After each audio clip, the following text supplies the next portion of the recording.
நீ பேரழகில் போர் நடத்தி என்னை வென்றாய்.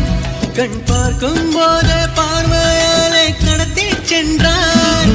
நான் பெண்ணாக பிறந்ததற்கு அர்த்தம் சொன்னாய்.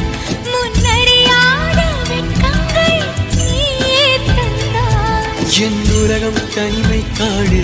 நீ வந்தாய் பூக்களோடு. இனி தொடரும் கனவுகளோடு. பெண்ணே பெண்ணே நீ இல்லை என்றால் என்னாவே? நெருப்போடு வெந்தே மண்ணாவே.